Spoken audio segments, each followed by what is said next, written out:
Hello and welcome. You're with IndiaPostLive.com, India's first live conversation web television. IndiaPostLive.com is your platform where you can also participate in our conversations through your posts, your audio and video comments, and of course your tweets at #IndiaPostLive and @IndiaPostLive. The conversation we are having now is on organic foods. Well, the mention of organic foods makes you think expensive, right? But why is it so expensive, and why can't ordinary Indians afford organic foods, and what are the health benefits of organic foods? We are going to discuss all this and much more in our conversation. First, take a quick look at this audiovisual.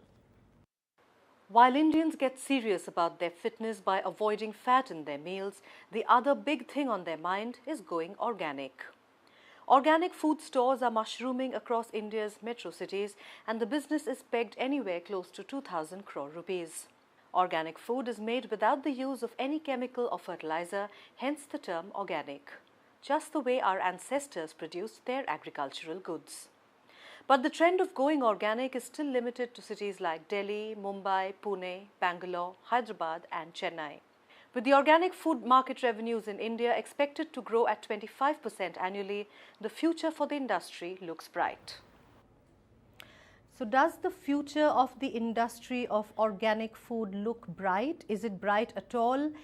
Should more and more Indians be turning towards it, and why is it not as easily available in the market as we would like? Well, to talk about this, we have in the studio Rohit Mehrotra. Rohit Mehrotra is Director of Organic Tattva, and Rohit has been exporting organic foods. Also in the domestic market, we have been selling here. Okay, you have been selling in the domestic market as well for the past year or so. Past year or so. All right. I also have from an environmental NGO called Toxic Links, Dr. Prashant Rajonkar. He is a senior program officer. Dr. Prashant, thank you so much for joining us in the conversation. Rohit, you too. I have also some online guests with us. We have Alok Wadhwa. Alok Wadhwa is an avid blogger, and he writes at Indian Food Freak, that is food blog. Alok Wadhwa, if you can hear me, thank you so much for joining the conversation. Hi. Hi. All right. We also have joining us online a clinical dietitian, Akshita Agarwal, and another organic food enthusiast and someone who knows a lot about the economic aspects of organic food, Naman Mehra. I also have Nidhi Tayal. Nidhi is also a renowned dietitian. Nidhi, thank you so much for joining the conversation. All right, so it promises to be a very interesting discussion. Let me first start with you, Rohit. For an ordinary person, like I just started the conversation by saying that you think of organic food, you think of costs. Why is that? Well, actually, organic food is not that expensive when we buy it from the farmer. But organic as a category is not very big in India. And when we go to a retailer, they ask for a lot of margins. That's why for a final consumer, for the end consumer, the price has become so expensive. But if you look at the price at the farm end, it is not that expensive. And it is, a lot of people can buy it. In fact, organic food itself for Dr. Prashant means products which have no fertilizers, no chemicals, no pesticides, no insecticides, right? So automatically it's in its most natural state. So automatically it means cleaner, healthier, tastier food. I have a comment on this because Please. As you said that free from pesticide, fertilizer and other things. Isn't that what it is? Not exactly. Okay. Because the research says that it is having pesticides, fertilizers and other chemicals but in less amount. Okay. Okay, so that is a fact. Okay. And if we are comparing it with conventional food, that is having again this chemical, fertilizer, nutrients and toxic chemicals as well. But as per the rules or regulations, there should be in the limit. Once they cross the limit, it will start impacting. But in other hand, these chemicals in small quantity again started acting in other way. Can you elucidate a little more? I mean, who decides the limit? See, there is Ministry of Agriculture, Ministry of Consumer Affairs, or Ministry of Health. So they decide the limit of these kind of elements or chemicals that should be used in the preparation or in the application of this for the organic or for the conventional food preparation or farming. Okay. So the limit, I mean, if you are talking about, for example, DDT, earlier it was using for the agriculture purposes and the malaria purposes. Now it is completely banned for agriculture purposes. Okay, there are certain persistent organic pollutants that we're using for as a pesticide, as a pest killing for the conventional food. So if that the residual pesticides are present on that food part, or you can say farms or the products, and if we consume that, or in consumer consuming that product, so ultimately it gets affects and start affecting internally through the body. Right. So you're saying that. I would also like to add another point to this. Sure. As per APIDA, you know, every country has its own organic standard. He has raised a very valid point. But as per APIDA, which is under Ministry of Agriculture, when we buy a lot of organic produce from the farmer, we have to check for 180 pesticides. Okay. Those 180 pesticides should not be present in that crop. Okay. Once this is passed by the agency which is approved by Ministry of Agriculture, that crop can be deemed as organic crop and it can be called as organic crop. Now there could be several more pesticides which are present there, but these 180 pesticides are very deadly pesticides which are harmful for the health of a human being or anyone who is consuming it. So they should not be present. And if they are not there, then of course it is organic food. All right. One health effect I would like to add here, that as sir mentioned that many pesticides are harmful. I can say rather carcinogenic. They produce cancer. Of course. Okay. So this is an important health effect that deals with this. Let me bring in Alok Wadhwa. Alok, you heard our two studio guests talk about the 180 chemicals which should not be allowed. Should not be part of it. So for a normal man, don't you think it's very difficult to really identify foods which are organic and foods which are not, unless they have that particular packing on them? Alok, I cannot hear you. Yeah, okay, I can hear you now. I said with due respect to Rohit, I believe that the whole organic movement in India, more often than not, is a big scam. There is no credible certification available to most of, or rather, it's not nobody is going through the certification process before they start using the word organic.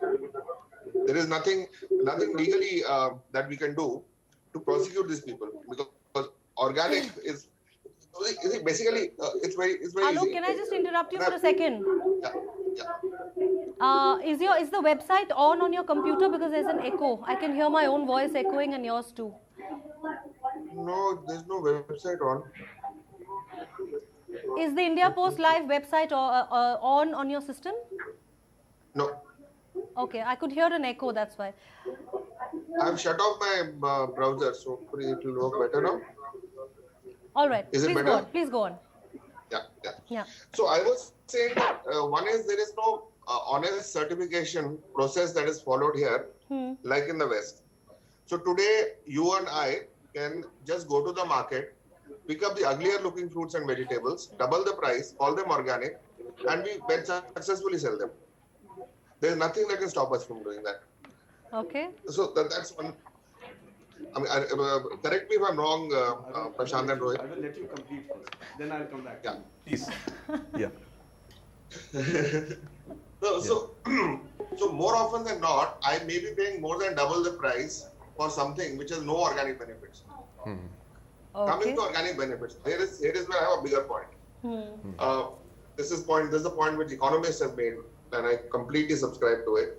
See, Mother Earth has enough resources to feed about 2 billion people in this world. Okay, we are now 6 billion, right? Yeah. So the food today needs fertilizers, needs pesticides to be able to feed so many people. And if the organic movement is successful, what is going to happen is the poorer people, it is the people who are at the lower end of the society, who are going to suffer the most. Because food is going to become expensive for everyone. So I'm not sure whether there are much positives. On the other hand, there's enough negatives to talk about when it comes to the organic foods. All right, all right. And thank you also for that wonderful business idea that I can pick up an ugly looking fruit and sell it for double the price. I think that was a wonderful business idea you've given unscrupulous people. I hope I'm not one of them. But Rohit, please respond. So I will respond to the first point that you made. Yes. I think under APIDA, which is directly controlled by Ministry of Agriculture, there is a proper certification process where each and every level of supply chain is certified by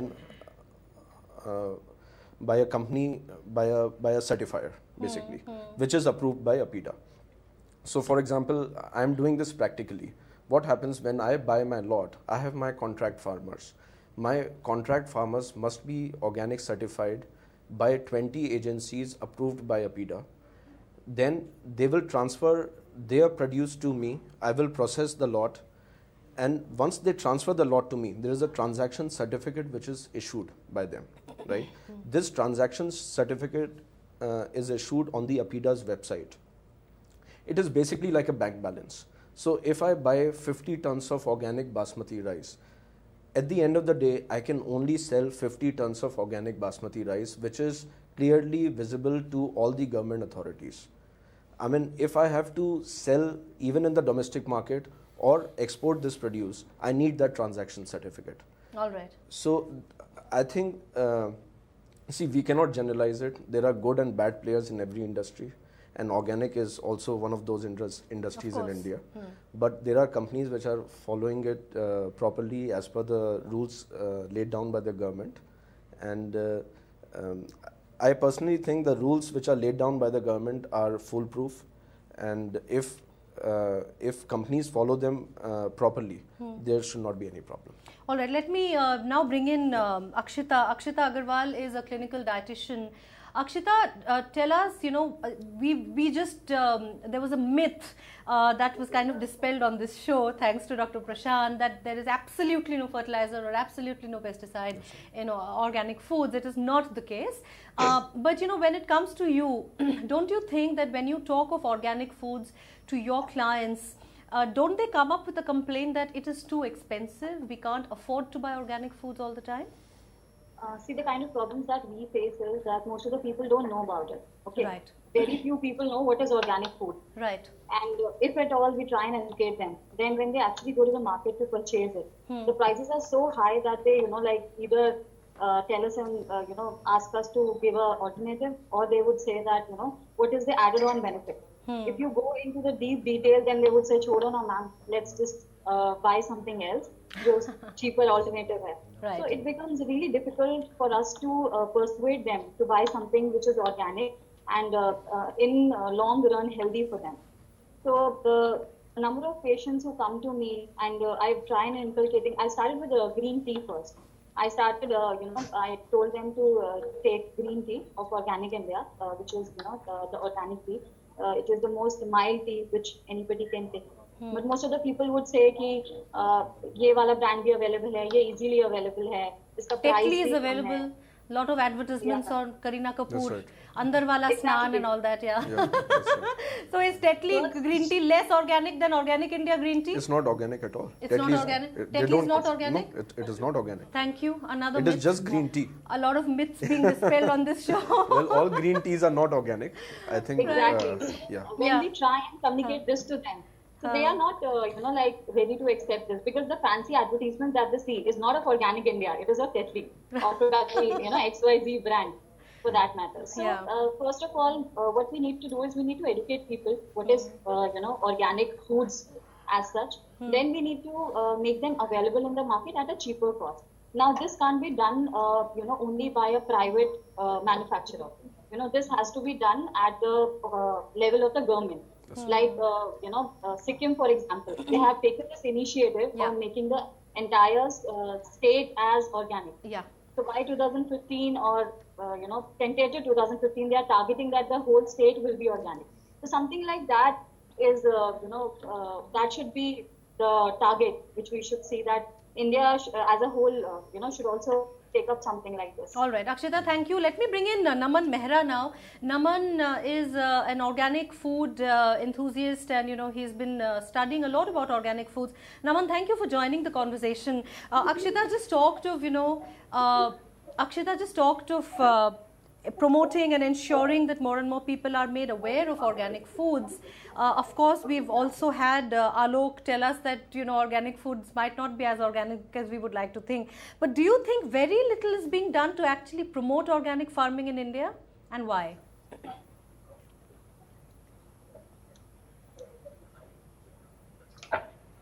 Well, as far as the organic marketing is concerned, this is the responsibility of the individual companies. But on the other hand, you have the government. The government is not doing enough for marketing the organic benefits that the food has to give. So the companies, for their own good, will have to market that, and that is what the companies in Delhi, for example, there are so many websites who are marketing their products, and they are marketing it along with the certifications by USDA and PA. So the marketing is important for the companies to run their own businesses, but where the government can do better is by the social advertisement that they have to do. All right. That is their job, which I believe is not happening to the This is a very important point. All right. The government is not, but let me They have to again also educate the farmers to Right. go organic, because it should start at the For grassroots example, level. Satyamev Jayate.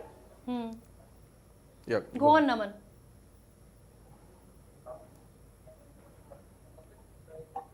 Satyamev Jayate has a couple of episodes in which they talked about organic food and the harmful pesticides that are put into food, which are eventually coming to us consumers. That show was a very important tool, could encourage, but if the government can build more shows like these and more advertisement techniques to the audience, the human system, but to the environment Let me in fact, Naman, would be a very good all right. a very good step on the government. Let me in fact come to a more recent event, as recent as last week. The Prime Minister Narendra Modi, he took note of the fact that inflation is rising, and he has in fact told his officials to ensure that organic farming is promoted in the country, not just in Sikkim but also in the whole of Northeast to begin with. Let me bring in Nidhi Tayal here. Nidhi is of course a dietitian. Nidhi, welcome to the conversation. Welcome to India Post Live. Can you hear me? Thank you, Nilanjana. Yes, I can hear you. All right, Nidhi, we were just talking about the steps that the government needs to take to promote organic farming and to ensure that more and more organic products reach the common man. Akshita just told us the problems, that koi aur option dhoond lete hain is what her clients tell her because it's so expensive. What has your experience been like? I have a very different experience on this, because when a person who's unhealthy, unfit, or in need of some medical treatment comes to a dietitian, he already is in distress to go to any length. So I took this opportunity to introduce the word organic foods to them, and more or less they try to buy those kind of foods if they have the buying capacity. And also, I recently was introduced to a group of people who are placed in Bangalore. Though I am from Delhi, this group is in Bangalore, and they have started something called as organic terrace gardening, where at least their daily yield of veggies and fruits are taken care of. And then they have seed exchange programs amongst them. They have programs to educate each other and to increase their tribe and increase the fraternity. And again, what complaint they do is that if we buy organic food directly from the farmers, the cost would be much lesser. It's the entire cycle of transportation, certifications, and then bringing it to the market, retailing it, packaging it, selling it on fancy stores, that increases the cost of the organic food. All right. So I've been fortunate to know the clients and patients who are taking organic food, and they are switching to it happily. So are you saying, Nidhi, that the only way to go is for each one of us to become organic farmers? Is that what you're saying? What is the harm in it? We are, at the end of the day, we are helping ecology. Okay. So maybe another business idea again for Rohit. Well, Alok gave us a business idea. Another business idea for Rohit is all of us are going to start farming and selling our products to him, and then you can export it. So we earn profits. Alok, right. Let me bring you in here. What is your idea on that? It's a very idyllic kind of an idea. Not sure how much it will work. One can certainly try it. Well, for many of us in Delhi and Bombay, you know, there's such a lack of place to live. I mean, I don't have a terrace. I live in an apartment, so I'm sure I can't do any organic farming. Perhaps you can. Nilanjana, I have tried doing it and I'm horribly unsuccessful. BHK with a small 4x3 terrace or balcony, and they are growing the gardens vertically on the walls. So people, they do take care of this aspect as well, but if where there is the will, there is a way. All right, that's a very interesting comment. Alok, please go on. You were, of course, you were being the skeptic. Go on. No, I'm quite tickled by the idea of growing vegetables on walls. Yeah. Well, what I was saying was, so far I've tried growing some herbs in the balcony. Like what? And I've been horribly unsuccessful. I've killed about 20 plants by now. Yeah.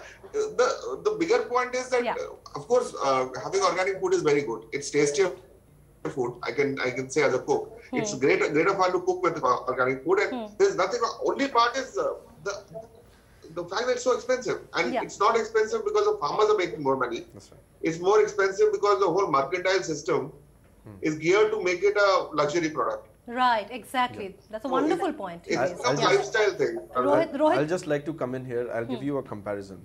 For example, conventional pulses done by Tatas or any other, big companies, they give very less margin to the retailer because it's a fast-moving product. Now, when we take our organic pulses to a retailer, they would say, okay, we have some space crunch. We will give you just one bay in the shop. It will not sell very well because, there's a rental to be paid from the shop. So you give us at least double the margin. So that's how it is becoming more expensive. It's not your fault, you're saying. Well, we have to be present somewhere, there has to be some start. And we have to go to the market for a normal person to try organic food. But as this market matures, I think 4 years or 5 years down the line, the gap between organic and non-organic it could also disappear, or it could be just 10 or 15% going forward in the next 4 to 5 years. Let me also bring in again the health aspect, Dr. Prashant. We talk of the NPK factor, nitrogen, phosphorus and potassium factor, but you need more nutrients, and as Alok pointed out, probably you need more nutrients to supply externally because of the way we have exploited Mother Nature. So how do we really draw that balance, that fine line between going overboard and doing just right for the farming to take place? Because in our country itself, the amount of land being used for organic farming is very less. It's only 4 million hectares, whereas the total agricultural land in India is 180 million hectares. How do you justify that?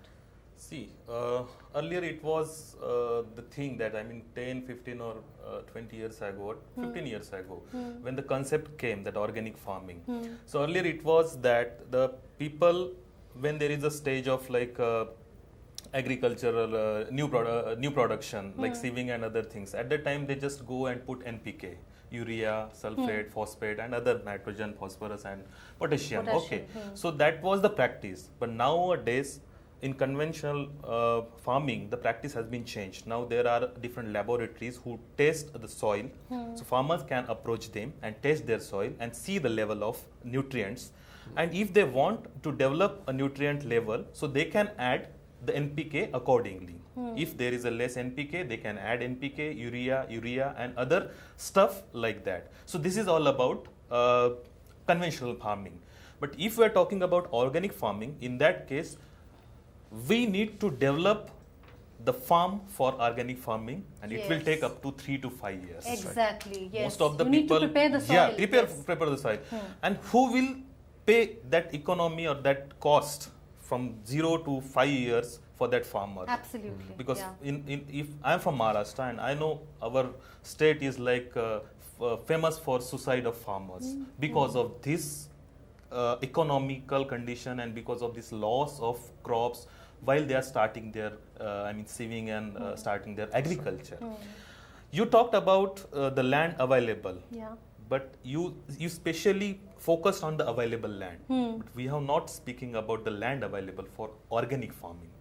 As madam suggested that the roof garden, terrace garden, but where you get the soil organic for which is suitable for organic farming, is that soil is available in our nearby places, or you have to bring from the organic farming land only? Okay, yes. So you cannot grow in like a gamla and other things, but you need to be confirm about that soil which you are using, because ultimately that is that your will give you the organic produce. Okay. Right. He is absolutely correct here. Actually, earlier what used to happen between rice and wheat, farmers used to sow pulses. Yes. Pulses is a great source of NPK. It gives NPK to the soil. Yes. Right? And now farmers are not sowing pulses. In fact, India is one of the largest consumers of pulses in the world, and we are also net importers of pulses. So pulses that you are eating today could be from Canada, Turkey, or Myanmar. You have no idea. They are not even Indian pulses anymore, because India is importing pulses now. So, this is where my point is, this is where the government should chip in. The government is paying heavy subsidy for fertilizers. So again, what Dr. Prashant pointed out about the soil needing 3 to 4 years or perhaps even 5 years to 5 years. It's more than that. So the government needs to step in at this point in time. Yes, exactly. Yes, the government, the subsidy they are paying to But is it for the economically fertilizer. viable? Yes, it is, because the government is paying subsidy for the fertilizers. They should pay subsidy for the less produce in the first 3 years. And it is still going to be less than the fertilizer subsidy. Let me bring in Akshita here. Akshita, we have been talking of the economics of organic farming. Do you see, of course, Rohit said that probably in the next 4 to 5 years, probably the margins could go down. Yep. How do you see it? How do you see it? See, it could. I don't doubt that. But the thing is that first, I would feel that it should be taken on a larger scale. But what happens is that I get a lot of people who come to me, for promoting different products. But so far, in 3 years, I've just got one person who's come for me for organic products.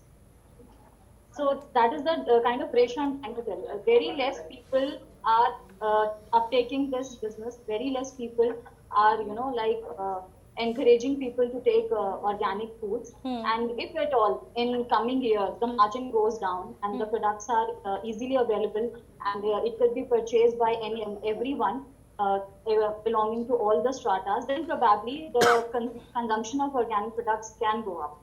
All right. Akshita, thank you so much for that. Let me bring in Naman over here. Naman, the organic food market has been growing every year by about 30 to 40%.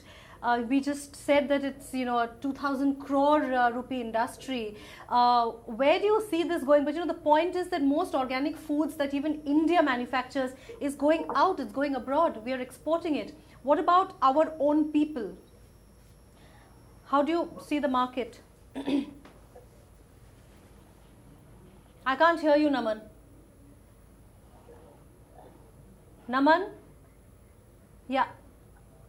Hello? Yeah. You have muted your mic. Okay. Go on. 70% of the 2,000 crore figure is exported Exactly. from India to the main markets, which are USA, Europe, Germany in particular, which is 32% of the whole European Union. Right. Now, you see, this is a trend which is following. It started in the West, the trend of going organic. And a very important thing in this trend was education for the education of the people who are wanting organic. The reason why they're wanting organic is because they want to live a healthier lifestyle. Now, as long as the people in India, the masses, will not have that level of education and that level of knowledge of the environment and why to go organic, the market of India will not show significant growth. But right now, we are growing at 30 to 40% Yes. per year.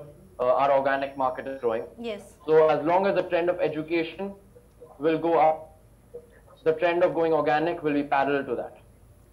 All right. Naman, thank you. Let me bring in Nidhi Dayal now. Nidhi, Naman spoke of awareness, but I personally would like to think that this awareness is there in people living in urban areas. I don't know about the smaller towns and smaller cities. Do you have any particular experience of that? Are people as aware or as wanting of organic foods? Yeah, you're right in that manner. In urban India, the awareness about organic foods is much higher. So is the awareness about a healthy lifestyle. But in rural India, we definitely are lacking. And while at this, we also need to keep in mind the economics discrimination among the urban and the rural India. If they are happy, going to a regular grocery store, the Parchun wala, for buying their day-to-day monthly groceries, definitely the bigger retail chains have not reached there, which can provide the organic food there. But the same thing in urban India also, there are few cities which are higher on this awareness as compared to others. Right, but Nidhi, if they reach smaller cities, if they reach supermarkets in smaller cities, they also need to be slightly cheaper perhaps. You agree or not? Yeah, that's what I'm saying. That's what I'm saying. When I'm saying the economic discrimination is also high, which determines the so-called education there about organic food items. All right. So, but in urban India, the gut abuse, despite of eating healthy, despite of buying everything which is nutrient packed, the gut abuse, the cases of chronic GIT diseases, your colon cancers are so much on rise that people have no other option but to try and go organic in their daily eating habits. All right, Nidhi. Thank you so much. Well, we have to wrap up the conversation at this point. I guess, but the conversation will continue on the portal with your posts, your audio and video comments, and of course your tweets. Final comment from you. You are of course optimistic. We are all optimistic that the market is growing. You said it would take only 3 to 4 years for that margin to kind of go down. That's right. It will take 4 to 5 years. Because in the US, you have entire supermarkets dedicated to That's organic right. There foods. is Whole Foods. Yes. They have more than 500 stores in US now. Yes. And when they started, the difference between conventional and organic was almost 40 to 50%. Right now in India, it is almost double. But currently in US, Europe and Scandinavia, the margin difference is just 10 to 15%. And for example, you are a consumer. You're getting organic milk for just 10% extra. Why won't you go for it? Absolutely. And my final point is that medicines are always more expensive than organic food. Medicines more expensive than organic food. Agree. Dr. Prashant, final comments from you. I completely agree. But if you get, nutrients and kind of stuffs from the food, I'm not saying that from organic foods or from conventional food, but if you are getting that stuff from the food, and so everyone wants to be a healthier and lives a healthier life. Right. All right. So organic food is tastier, it is healthier, it smells better apparently, it is stronger, it does have a normal shelf life, unlike there is a lot of myths that it doesn't have a equal shelf life also. Thank you so much. I would like to thank all my online guests, Naman, Nidhi, Akshita, of course Alok for his insights as well. Thank you so much to Dr. Prashant and to Rohit. The conversation continues on IndiaPostLive.com. Thanks for watching.